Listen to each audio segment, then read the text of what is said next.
Bonjour à tous et bienvenue à cette présentation où je vais parler d'équilibrer son ratio profit-loss et son ratio de pourcentage de réussite. Alors avant de commencer, un petit mot de présentation sur moi-même et sur les sociétés que je représente, que vous ne connaissez peut-être pas. Donc je travaille depuis plusieurs années dans le secteur financier et j'ai créé donc la société For Sure Trading et je suis actuellement également gérant de portefeuille chez Fuchs et Associés Finance. Donc aujourd'hui, je vais aborder un sujet qui est très utile quand vous développez des systèmes de trading, notamment trouver un bon équilibre dans les ratios qui servent à mesurer la performance de votre système. Alors un tout petit mot de présentation sur mes sociétés. For Sure Trading, c'est une société que j'ai créée en 2011 qui a pour but d'accompagner les clients dans la programmation de stratégies automatiques et d'indicateurs personnalisés. Alors vous pouvez très bien programmer la totalité d'une stratégie ou qu'une partie ou que le money management, et j'offre des services à mes clients depuis quelques années qui sont une clientèle européenne, en fournissant des outils de trading que j'ai développés moi-même également, qui sont accessibles sous forme de librairie.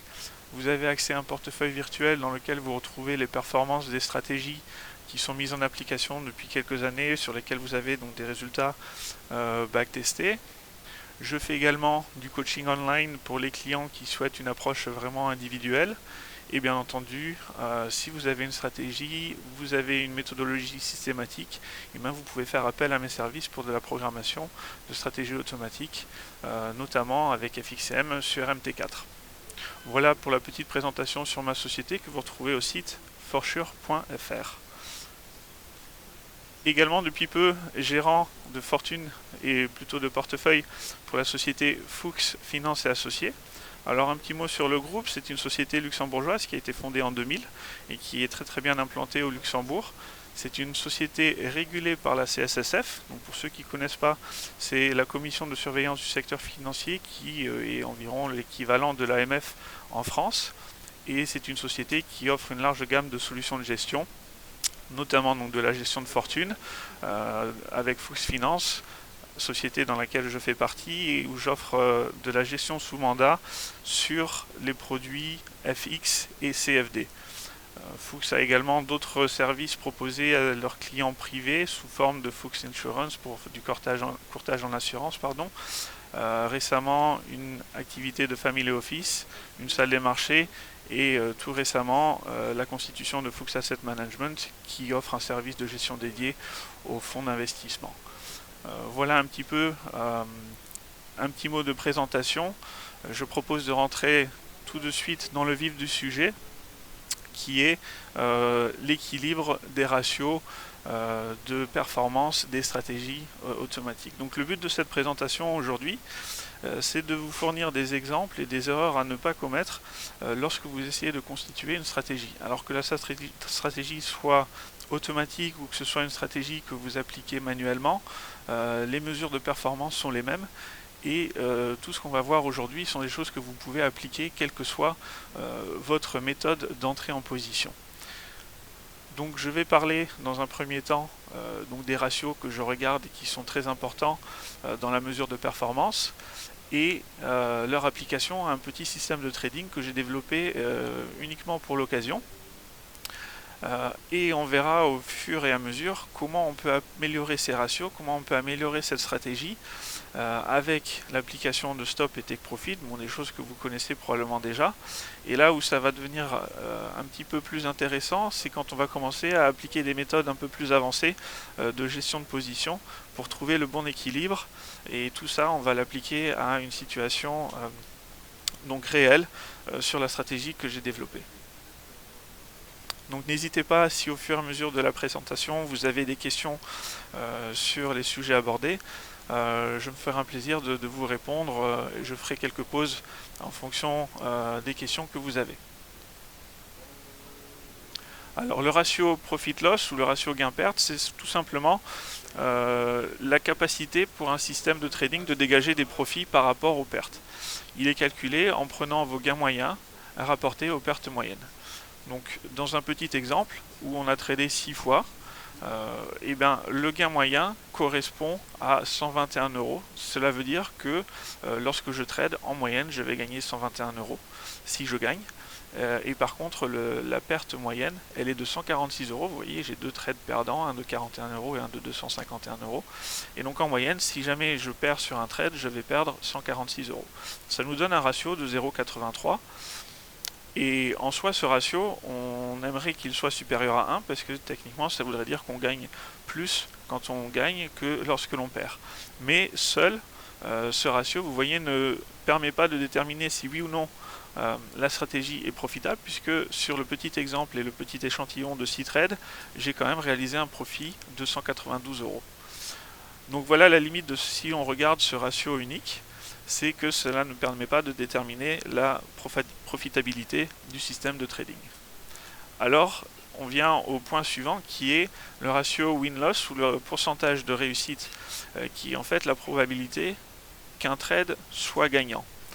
Et sa méthode de calcul est très simple, vous prenez le nombre de trades gagnants que vous divisez par le nombre de trades totaux. Donc toujours dans notre exemple, sur les 6 trades, il y en a 4 qui étaient gagnants, ça me fait un ratio de 66,7%. Donc en gros, 2 tiers des trades étaient gagnants. Et c'est là où on s'aperçoit que grâce à ce taux de réussite, le système était profitable sur cet échantillon. Alors je vous rassure, la partie maths est terminée, c'était juste pour avoir les bases, pour pouvoir suivre et comprendre le suite de la présentation, où on va voir que ces ratios sont quand même très très importants et vont vous aider dans votre gestion de vos stratégies, dans votre gestion de votre trading pour améliorer. Et si malheureusement vous avez une stratégie qui pour l'instant n'est peut-être pas encore rémunératrice comme vous le souhaiteriez, avoir des pistes sur lesquelles vous pouvez vous baser pour chercher à améliorer votre performance. Alors ça n'a pas une vocation d'être la méthode et uniquement la méthode à utiliser.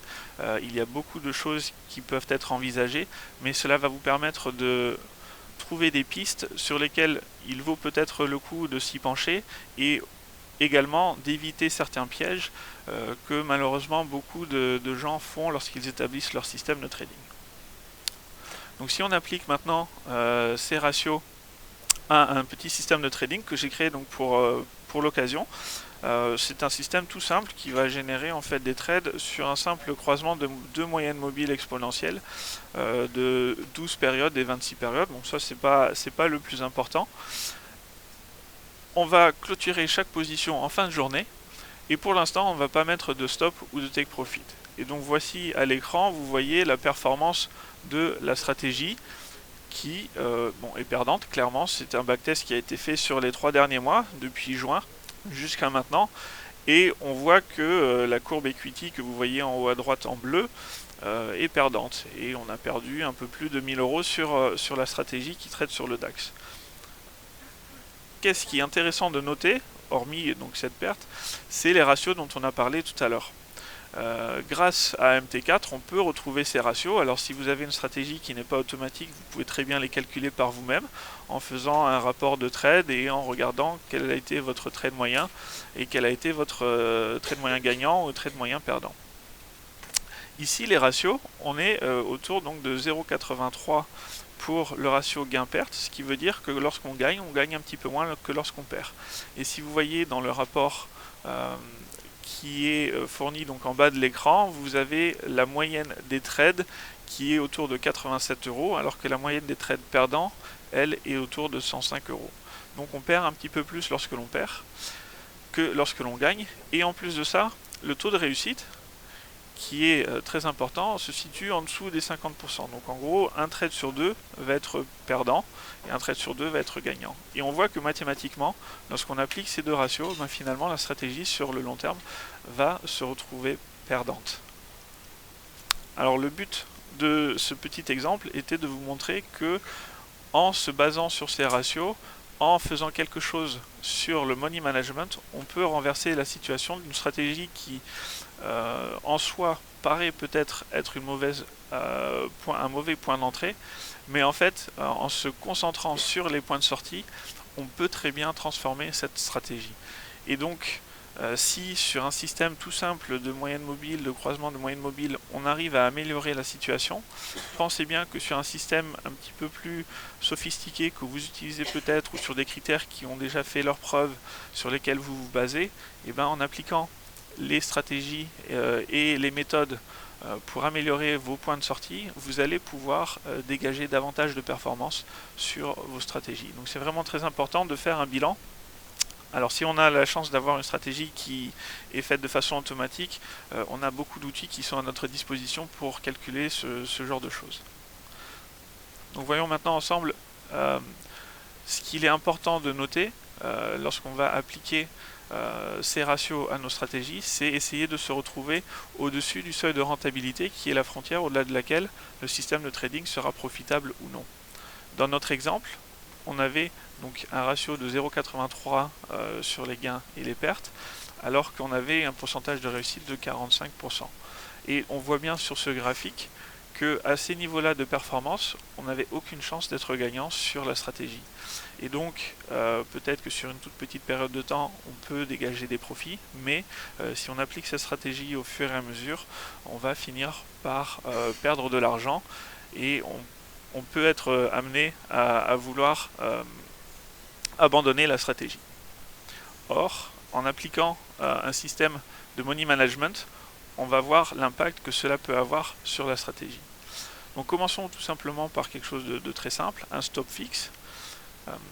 Vous allez sur cette même stratégie, donc rappelez-vous qui trade sur le croisement de moyenne mobile, appliquer maintenant un stop à 50 points et on va voir l'impact que cela a sur la performance. Alors la stratégie est toujours perdante, on perd toujours 900 €, donc c'est un petit peu moins que tout à l'heure.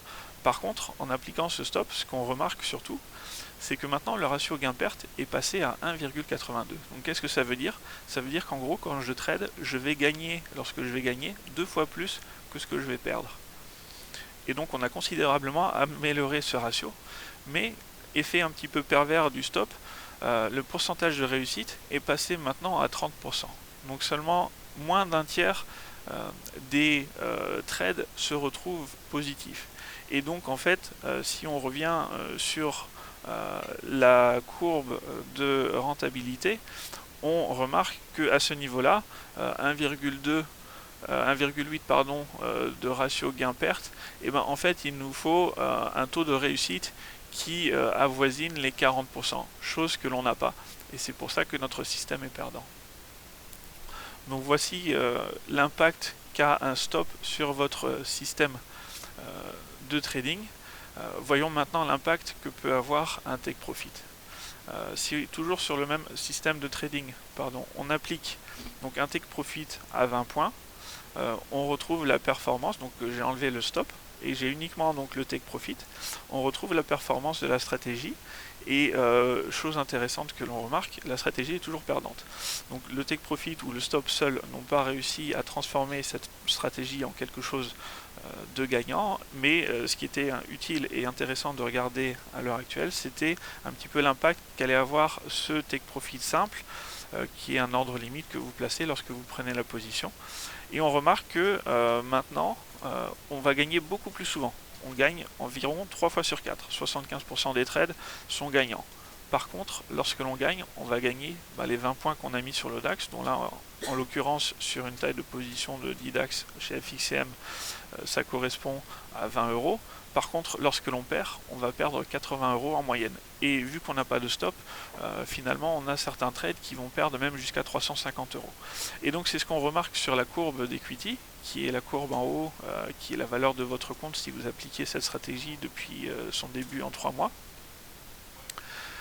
Vous allez vous retrouver en fait avec des situations et des suites consécutives de trades qui sont gagnants, mais un jour ou l'autre vous allez avoir un gros trade qui lui va perdre de l'argent. Et pour éviter cela, c'est important de ne pas laisser courir ses pertes. Donc ça, ce sont des choses, on va dire, classiques que je pense que vous avez déjà entendues.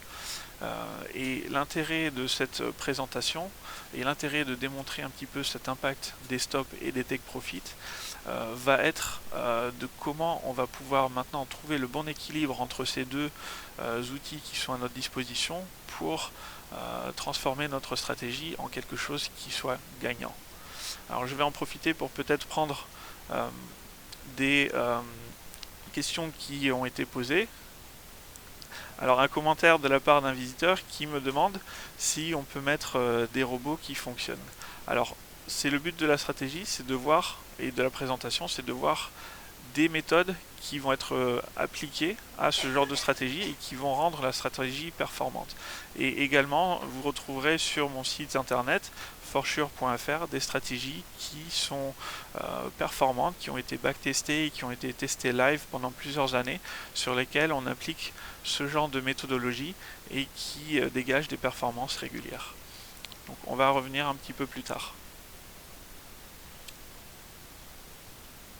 En conclusion, ce qu'on peut dire, c'est que trouver le bon équilibre ne sera pas forcément évident, puisqu'on remarque qu'en appliquant un take profit, on va réduire énormément notre ratio gain sur perte, mais améliorer donc le pourcentage de réussite. Et au contraire, si on place un stop, on va baisser celui-ci, quitte à améliorer le ratio gain-perte. Et donc l'équilibre va être difficile à trouver, il va y avoir différents types de stratégies. Et en fonction de ces ratios, on va avoir une stratégie qui sera différente et qui sera peut-être applicable par différents types d'investisseurs. Alors pourquoi je dis ça? C'est parce que votre aversion au risque va déterminer si oui ou non pour vous une stratégie sera possible à mettre en place ou non. Par exemple, est-ce que vous préférez un système qui va gagner très souvent, donc avec un gros taux de réussite, mais qui va gagner peu, quitte à une fois de temps en temps perdre un gros montant? Ou est-ce que vous préférez un système qui va plutôt gagner régulièrement et de façon modérée, sur lequel vous allez vous avoisiner des ratios de gain-perte autour de 1 et un taux de réussite autour de 50 à 60%? Ou au contraire, est-ce que vous préférez un système qui va chercher des situations exceptionnelles dans le marché pour gagner la totalité d'un mouvement, mais qui très souvent va se retrouver à perdre des petits montants en plaçant des stops très proches du marché? Et ça, malheureusement, je ne peux pas prendre la décision à votre place. Ce qu'il est intéressant de faire, c'est de trouver des stratégies qui vont impliquer des méthodes légèrement différentes pour vous permettre de diversifier votre gestion de vos actifs. Alors pour trouver le bon équilibre et pour réussir à améliorer vos ratios, vous pouvez vous servir de l'optimisation si vous avez automatisé vos stratégies. Voici un exemple en fait de l'optimisation qui a dégagé 260 € de profit avec un ratio donc à stop loss de 65 et un take profit de 70, donc on gagne légèrement plus lorsque l'on va gagner que lorsque l'on perd, et le taux de réussite va avoisiner une fois sur deux. Donc on voit que en trouvant le bon équilibre entre un stop fixe et un take profit fixe, on a réussi à améliorer la stratégie qui à la base était perdante, en la transformant en quelque chose qui finit sur la période par gagner quand même 260 €. Alors je vous vois tout de suite venir, finalement la courbe equity n'est toujours pas très sexy, et c'est vrai qu'avec ces méthodes un peu simples de take profit et de stop, on n'arrive pas toujours à dégager une performance ou une régularité dans les rendements, et on voit là-dessus que finalement on a quand même des périodes de drawdown qui peuvent être importantes et on n'a pas une croissance régulière des capitaux.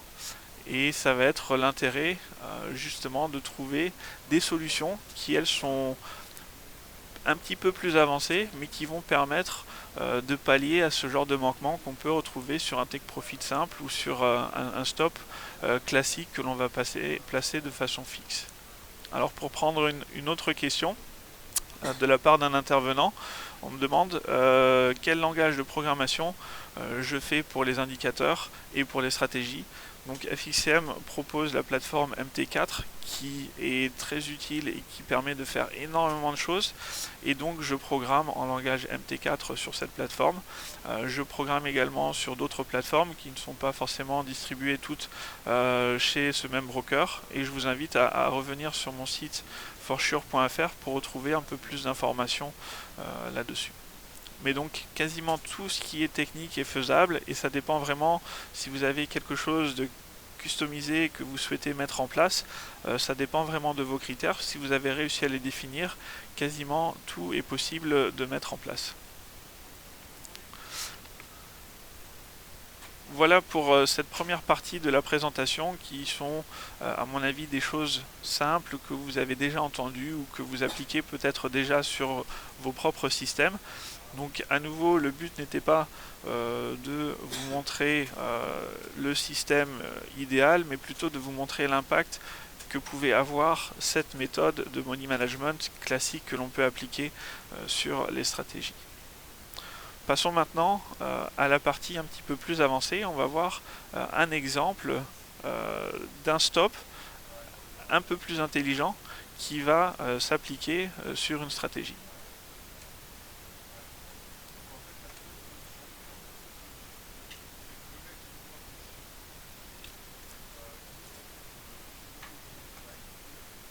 Voilà.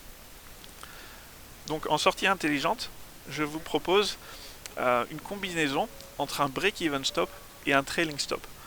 Donc le trailing stop, vous connaissez peut-être, c'est simplement un stop que vous placez à une certaine distance et qui va suivre le marché en fonction de l'évolution positive du marché par rapport à votre position.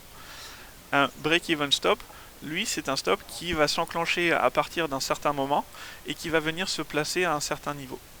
Et donc en prenant la combinaison de ces deux stops, on peut placer donc un stop qui va se déclencher à partir de X pips dans le bon sens. Alors pourquoi seulement à partir de X pips? C'est pour laisser respirer la position. Et qui va générer un trailing stop à Y pips du niveau du marché auquel on se situe, qui va ensuite suivre le marché en fonction de l'évolution. Alors quel impact ça a réellement sur votre stratégie? C'est un petit peu un take profit amélioré. En gros, si vous mettiez un take profit à 50 points, quand on allait toucher les 50 points, bah vous sortiez de position, et si le marché continue à faire 100 points encore davantage, et ben vous n'étiez plus dans le marché. Avec ce break-even stop qui fonctionne également comme un trailing stop à partir d'un certain niveau, ce qui se passe, c'est que quand vous avez atteint un niveau de profit suffisant sur la stratégie, vous placez donc le trailing stop et vous laissez à ce moment-là évoluer le marché, et le stop va suivre le marché. Lorsque le marché va se retourner, ce qui un jour ou l'autre va arriver, vous allez sortir au niveau du stop et vous allez vous retrouver généralement à avoir gagné quelques points supplémentaires par rapport à votre take profit. Alors tout dépend bien sûr où vous allez positionner le trailing stop. Il faut laisser respirer un petit peu la position, sinon le moindre tick risque de vous faire sortir de marché, et ça dépend vraiment de votre stratégie. Mais appliquons ce principe à la stratégie initiale que j'ai présentée, où on avait un simple croisement de moyenne mobile et une clôture de position en fin de journée. Si on applique ce principe donc du break-even stop et trailing stop, voici ce qui se passe sur la stratégie.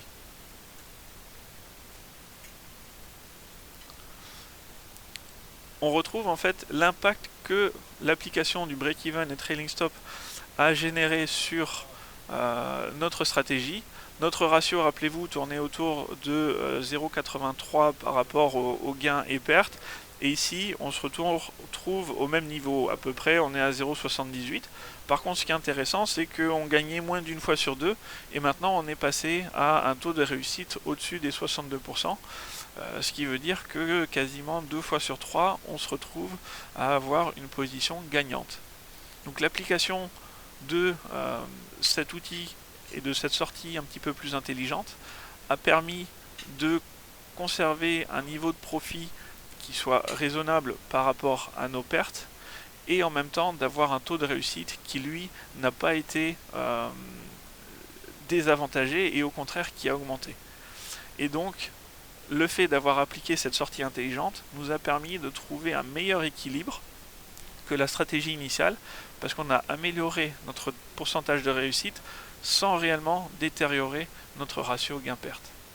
Et c'est pour ça que ces deux ratios étaient très intéressants et sont toujours importants à regarder, même a fortiori, pour vous assurer que vous restez dans des limites qui sont, rappelez-vous, au-dessus du seuil de rentabilité pour votre stratégie. Et de jeter un œil à ces ratios vous permet d'envisager des pistes éventuelles pour améliorer ou pour changer quelque chose à votre système de money management. Alors j'ai des clients qui viennent me voir et qui essayent des choses. Parfois ça marche, parfois ça marche pas. Il faut l'appliquer, il faut le tester sur votre système, et l'avantage de l'avoir programmé, c'est que ça vous permet de regarder sur le passé ce qu'aurait fait votre système. Alors, gardez à l'esprit que les backtests ne sont en rien une garantie du futur, le marché est en constante évolution, mais au moins ça vous permet d'éviter certaines choses qui, d'office, ne vont pas fonctionner et sur lesquelles vous êtes voué à l'échec depuis le début. D'autres demandes que je reçois régulièrement et qui sont susceptibles d'améliorer franchement vos systèmes de trading, va être d'utiliser des stops qui vont déterminer un niveau de sortie de façon automatique en fonction de certaines conditions de marché. J'en ai listé plusieurs, donc le but n'était pas non plus de vous montrer l'impact de chacun d'entre eux sur la stratégie. Rappelez-vous, c'est principalement le but est de vous donner certaines pistes pour améliorer la façon dont vous tradez, la façon dont vous gérez les positions. Donc voilà des indicateurs que j'ai souvent en demande de programmation ou d'intégration à une stratégie. Un stop qui est basé sur l'ATR. L'ATR, c'est quoi? C'est un indice de volatilité du marché qui va évoluer en fonction de la moyenne des mouvements ou de la taille des bougies sur une période donnée. Et du coup, ça vous permet de déterminer la volatilité ambiante du marché et de positionner votre stop en fonction de cette volatilité. Alors vous pouvez ensuite appliquer un facteur multiplicateur pour laisser respirer votre position. Ça, à nouveau, ce sont des paramètres que vous seul connaissez, vous seul pouvez déterminer, mais à l'aide de la programmation, vous pouvez le faire de façon beaucoup plus rapidement. D'autres méthodes de stop où on va déterminer un niveau de sortie va être si on souhaite se positionner sur un point haut ou un point bas sur les dernières périodes ou sur des points pivots, on peut avoir sur des retournements de marché. On peut vraiment utiliser tous ces types d'indicateurs. Alors pourquoi je vous mentionne uniquement des indicateurs qui déterminent un niveau? On peut très bien aussi stopper la position sur des indicateurs qui vont déterminer une condition. Par exemple, si mes moyennes mobiles se remettent à se recroiser, je peux décider de sortir du marché, sauf que ce moment de croisement, je ne le connais pas d'avance. Je peux agir au moment où il intervient, mais je ne sais pas vous dire si, lorsqu'il interviendra, vous allez perdre 10 points, 20 points, 100 points. Ça, je peux difficilement prédire à quel moment ce croisement aura lieu. Et donc, l'avantage de travailler avec des indicateurs qui vont déterminer un niveau de sortie, c'est que vous connaissez d'avance la perte éventuelle que vous encourez. Et cela va être intéressant parce que vous allez créer une asymétrie des rendements et éventuellement des pertes qui potentiellement deviendra intéressant pour modifier la taille de position. On entend très souvent que vous pouvez ou que vous ne devez surtout pas risquer plus de X% de la valeur disponible de votre compte, et ce sont bien entendu des consignes et des directives qui sont très importantes de suivre, mais on va voir que si on applique simplement la gestion des tailles de position en fonction d'un stop fixe ou d'un take profit fixe et non pas de sortie intelligente, finalement même d'utiliser cette directive qui en soi est quelque chose de bon sens, va se retrouver perdant. Et ça va être l'objet de la partie suivante sur la modification des tailles de position lorsque vous allez appliquer votre système de trading. Donc je reçois une question de la part d'un intervenant qui me demande quel est le time frame idéal pour ce genre de stratégie. Et ça peut s'appliquer à tout type de stratégie, tous les time frames. Ici, sur l'exemple que je vous ai donné précédemment, j'ai appliqué une stratégie assez court terme de croisement de moyenne mobile sur un time frame de 5 minutes sur le DAX.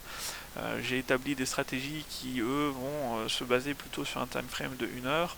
J'ai des clients qui peuvent faire des choses sur des time frames beaucoup plus courts. Ça va vraiment dépendre de la stratégie, de l'horizon d'investissement que vous avez. Bien entendu, plus votre time frame sera court, plus l'indication et le niveau d'entrée que vous allez avoir et également la sortie que vous faites doit s'adapter au time frame et aux évolutions de marché éventuelles. Par exemple, si vous vous basez sur un indice qui va vous donner un signal sur 5 minutes, c'est peu probable que vous allez vouloir garder la position pendant plusieurs semaines. Alors qu'au contraire, si vous vous basez sur des indicateurs qui eux ont une base de référence sur plusieurs heures, ou voire même sur des bougies d'une journée, et ben c'est normal de pouvoir espérer sortir de position un petit peu plus tard. On ne gagne pas forcément immédiatement dès l'entrée en position, d'où justement l'intérêt de placer des niveaux de money management qui sont cohérents avec votre stratégie et avec votre horizon d'investissement.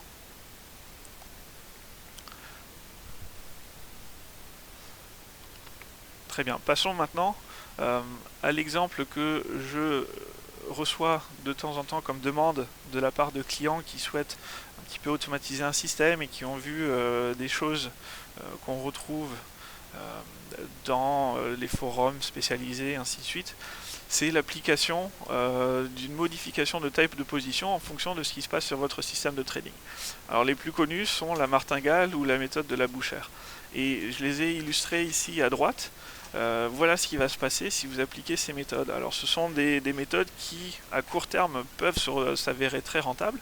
La martingale, c'est quoi? C'est simplement, vous allez doubler la position à chaque fois que vous faites une perte. Et donc en doublant la position, ce qui se passe, c'est que vous perdez, vous doublez la position, vous reperdez, vous redoublez la position, jusqu'au jour où vous allez vous retrouver avec un trade gagnant qui va compenser la perte que vous avez engendrée jusqu'à présent. Alors, comme je disais, si ce système peut s'avérer fructueux à court terme, tôt ou tard, statistiquement parlant, vous allez vous retrouver sur une série négative qui va augmenter le levier que vous appliquez à votre stratégie, qui va vous faire subir des pertes consécutives considérable sur votre compte et où vous risquez de perdre, et c'est malheureusement la fatalité sur ce type de stratégie, vous allez perdre la totalité de votre compte. Alors si vous tradez sur un petit compte sur lequel vous avez moyen de recapitaliser et vous souhaitez vraiment avoir un gain à court terme très élevé, dans ce cas-là, peut-être que vous allez réussir à gagner sur une période de quelques mois, voire quelques semaines. Mais inévitablement, ces systèmes sont voués à l'échec. Alors la méthode de la bouchère que vous voyez à droite, différente légèrement de la martingale dans son application, c'est-à-dire qu'on ne double pas à chaque fois la taille de position, mais on incrémente au fur et à mesure des pertes la taille de position pour retrouver une position qui, si elle devient gagnante, nous fait récupérer le montant des pertes que l'on a engendrées, et ce de façon à revenir positif. L'avantage par rapport à la méthode de martingale, c'est que elle a besoin de plus de trades consécutifs perdants pour avoir des niveaux de perte énormes, mais l'inévitable va arriver, c'est-à-dire que vous allez vous retrouver avec des pics de drawdown extrêmement violent sur lequel vous risquez à nouveau de perdre la totalité de votre capital, si ce n'est plus, si jamais vous vous retrouvez en position avec un niveau de marge très élevé et en fonction des conditions de marché, tout dépend de votre système, si vous êtes sujet à des gaps ou pas, ou si vous avez clôturé vos positions en fin de journée. Mais donc voilà une erreur à ne pas commettre si vous souhaitez avoir un système qui est durable dans le temps. L'autre erreur que l'on peut parfois être amené à faire, et c'est ce que je vous disais tout à l'heure, c'est à vouloir faire varier la taille de position en fonction de la valeur du compte ou de l'equity que vous avez en appliquant des stops fixes. Alors je m'explique, sur notre système initial où j'appliquais un stop à 50 points par exemple, et j'ai parfois des demandes de clients qui me disent voilà, j'aimerais que lorsque mon système trade, il détermine automatiquement la taille de position pour ne risquer que 2% du compte. Et donc quand mon compte vaut 10 000 €, je vais prendre X positions. Si je commence à perdre et qu'il vaut plus que 9 000 €, je vais réduire mes positions. Si au contraire, lorsqu'il a gagné, je vais augmenter la taille de mes positions.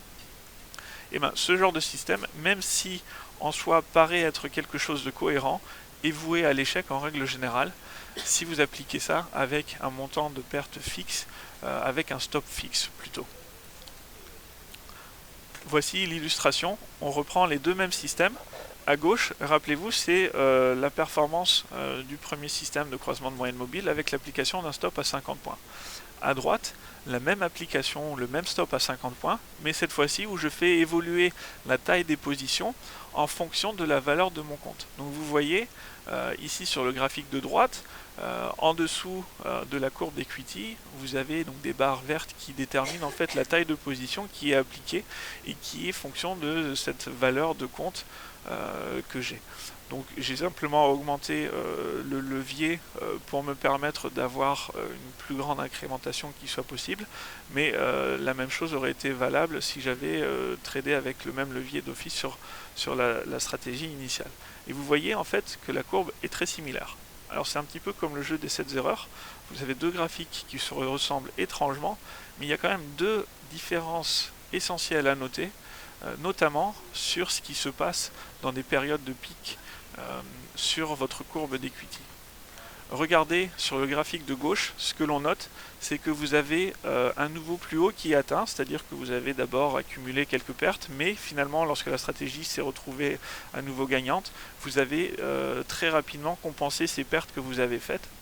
Alors que lorsque l'on incrémente la taille de position en fonction de la valeur du compte, au fur et à mesure que vous allez perdre de l'argent, vous allez trader avec moins de lot pour prendre moins de risques et pour essayer de perdre moins d'argent.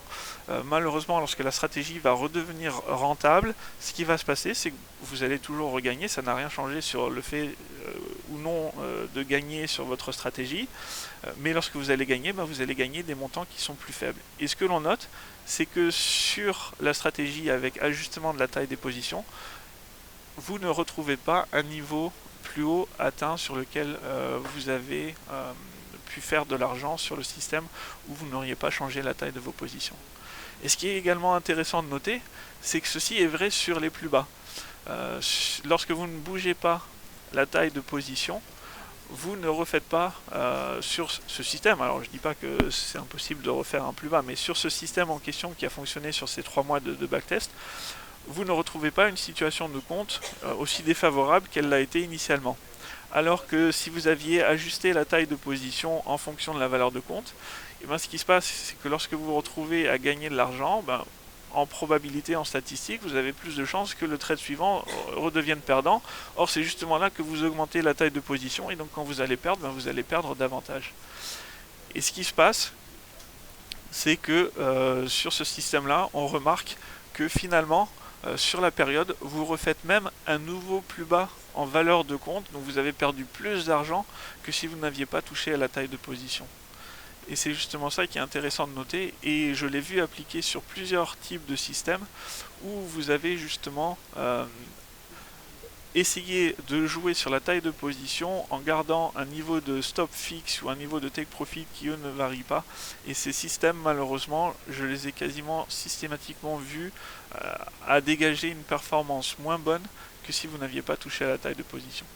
Alors ce sont des erreurs à ne pas commettre. Il y a possibilité de faire quelque chose avec la taille de position, et c'est ce que je vous disais en fait sur la slide précédente, où lorsque vous avez tradé avec des niveaux de stop qui eux sont fluctuants en fonction d'indicateurs, en fonction de niveau de marché, vous allez pouvoir vous retrouver avec une asymétrie et avec des probabilités différentes de réussite lorsque le stop est proche ou lorsque le stop est éloigné, sur lequel vous allez pouvoir prendre davantage de positions et modifier la taille de position en fonction de ces critères-là.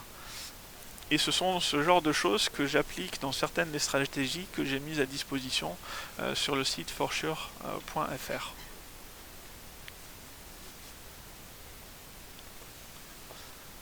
Voici deux exemples de stratégies que j'ai développées par exemple. Sur la gauche, on retrouve une stratégie qui est développée sur 3 paires Forex qui traitent contre le dollar. Donc c'est l'euro-dollar, le GBP dollar et le dollar yen. Et cette stratégie qui fonctionne maintenant depuis quelques années et sur laquelle je fais également des tests live depuis 2014 a généré des profits considérables avec un niveau de drawdown qui lui reste tout à fait raisonnable. Alors après, bien entendu, vous pouvez toujours ajuster le levier en fonction de ce que vous souhaitez faire, en fonction de vos espérances de gain et de ce que vous êtes capable de pouvoir assumer comme perte. Mais voilà un exemple de stratégie qui applique ce genre de méthode de money management, et voilà l'impact qu'on peut avoir lorsque l'on applique ça à un critère de sélection d'entrée qui lui est un petit peu plus recherché que un simple croisement de moyenne mobile.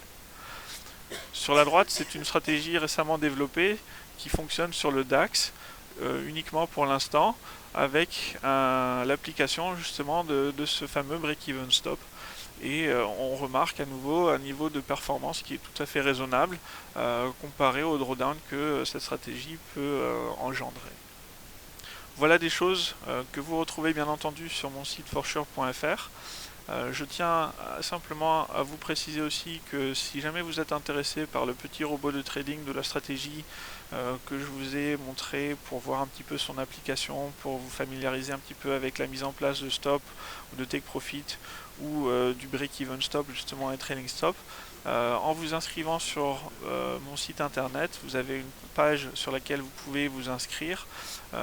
Je suis prêt sur un simple email à vous transmettre le programme pour que vous puissiez vous faire la main. Alors il n'a pas vocation à être stratégie à appliquer telle quelle, mais c'est quelque chose que vous pouvez utiliser pour vous familiariser un petit peu avec ces méthodes de gestion, ces méthodes de stratégie. J'ai une question de la part d'un intervenant qui me demande comment est-ce que le drawdown est calculé.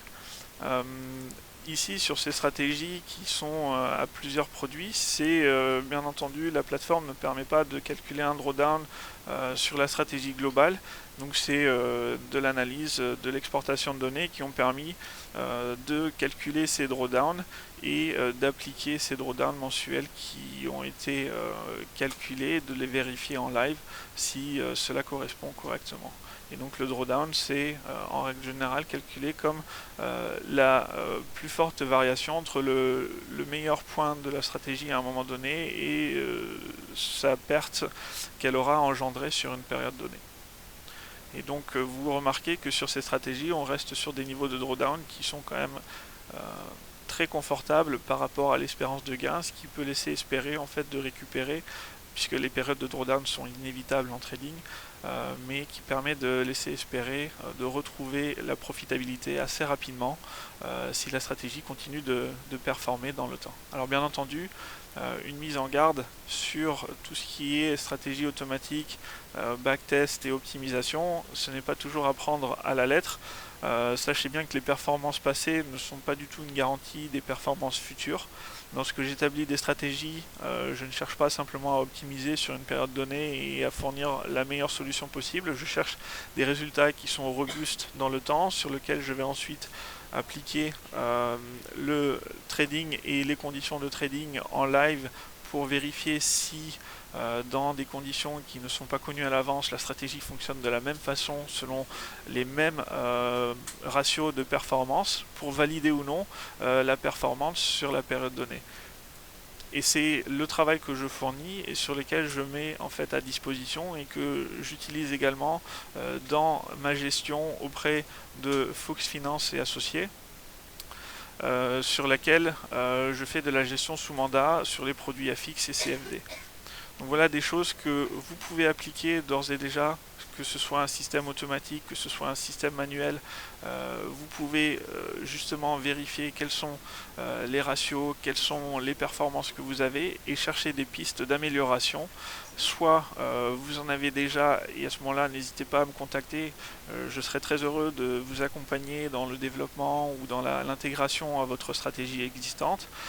Si au contraire vous cherchez des pistes également en coaching, je suis amené parfois vous proposer des indicateurs ou des choix qui se sont avérés judicieux ou non sur certaines méthodes de trading et le tout est de vraiment vous accompagner dans votre trading pour le rendre le plus confortable possible.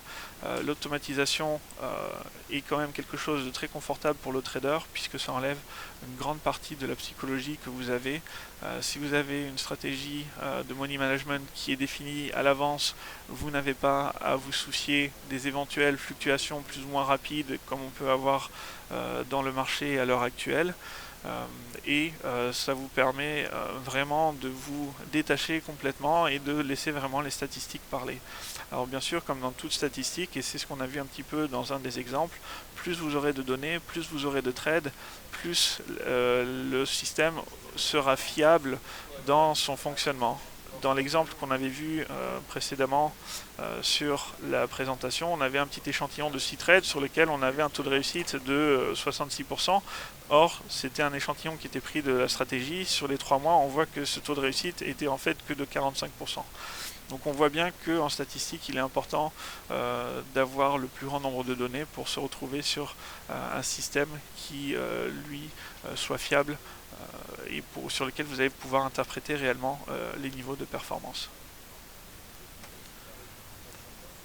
Je vous laisse simplement prendre connaissance des points de contact. Je suis joignable sur la société ForSure Trading pendant les heures de bureau classiques, sur laquelle vous pouvez tout simplement me demander si vous avez un système, s'il est possible de l'automatiser, comment faire. Je vous accompagne de A à Z. Si vous êtes intéressé par de la gestion pour justement mettre en application ces stratégies, mais que vous n'ayez rien à faire, c'est également possible grâce à la société Fuchs et Associés Finance, qui vous permet de confier la gestion à une société qui est régulée, sur laquelle vous avez la garantie des dépôts. Donc, on arrive maintenant à la fin de cette présentation, le temps est bientôt écoulé. Je vais en profiter pour répondre encore à une ou deux questions de la part de nos auditeurs. Un auditeur pose une question très pertinente. Faut-il avoir un capital minimum pour trader sur une stratégie automatique? Alors j'aimerais dire oui et non. Tout dépend de la stratégie. Est-ce que vous connaissez quels sont ces niveaux de drawdown? Est-ce que vous connaissez quelles sont ces performances anticipées? Quels sont les leviers qui sont utilisés? Quel est le niveau de marge qui est utilisé pour la stratégie? Une fois que vous avez ces éléments, cela vous permet de calculer le capital que vous auriez besoin de consacrer à cette stratégie.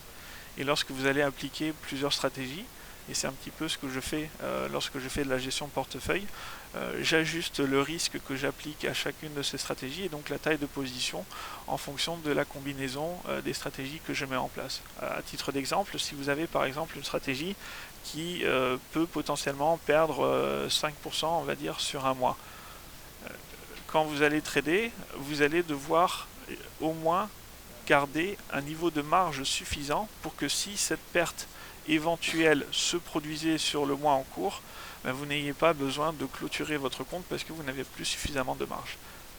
Donc ça, c'est des choses que lorsque vous appliquez une stratégie automatique, vous devez avoir à l'esprit et que vous seul pouvez appliquer en fonction de l'effet de levier que vous souhaitez appliquer, en fonction du niveau de risque que vous êtes prêt à supporter et en fonction de l'espérance de gain que vous souhaitez avoir. Sur la stratégie, par exemple, si on revient quelques slides en avant sur l'euro-dollar, c'est une stratégie qui utilise un levier au maximum de l'ordre de 8 par rapport à la valeur nominale de votre compte. Par contre, en marge, ça représente quasiment rien, vu que les marges sont très faibles sur les paires Forex.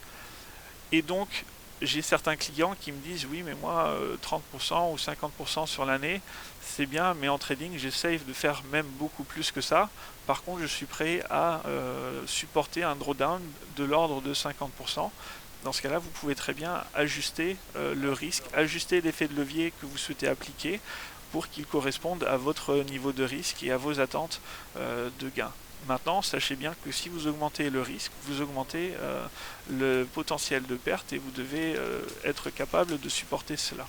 Et c'est malheureusement souvent un petit peu l'erreur qui est faite en appliquant des stratégies automatiques, c'est qu'on ne sait pas forcément toujours à quel niveau se situent ces niveaux, d'où l'intérêt justement de confier cette gestion de votre capital à une société qui fait cela pour vous et qui fait ce choix pour rester dans des limites de risque qui sont nettement plus limitées.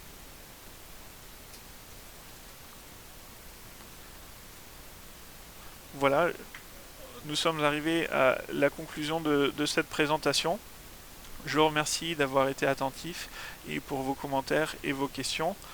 Et n'hésitez pas à me recontacter, que ce soit par email ou par téléphone, si vous avez davantage de questions, si vous cherchez justement des pistes pour améliorer vos propres stratégies avec vos propres critères d'entrée. Sachez que si vous le souhaitez, tout ce que vous confiez peut rester confidentiel, c'est-à-dire que j'ai des clients qui vont développer des systèmes sur lesquels ils ne souhaitent pas communiquer ou ne souhaitent pas que je communique, et à ce moment-là, vous gardez la confidentialité parfaite. Voilà, je vous remercie et je vous souhaite une très bonne continuation pour les présentations et les intervenants qui vont suivre, et je vous dis à très bientôt par email ou par téléphone. Alors merci Mickaël Verschurer de ForSure Trading, présentation très complète sur les règles tout cas sur le money management et même le money management avancé. La vidéo elle sera disponible dès ce soir ou lundi au plus tard sur notre chaîne YouTube DailyFX France. Et vous avez donc sous vos yeux toutes les façons de contacter Mickaël pour avoir donc bien des réponses peut-être à d'autres questions que vous pourriez vous poser ultérieurement. Merci d'avoir participé. Prochain intervenant, j'ai donc le plaisir de recevoir Tarek Elmari de Crescendo Trading qui va vous proposer une session de trading en live sur compte réel entre autres. D'abord 15 minutes de présentation, comment Tarek est redevenu un trader professionnel, et ensuite une session de trading sur compte réel, ça c'est dans un instant, dans 5 minutes. Restez positionné devant votre écran et à tout de suite. Merci beaucoup.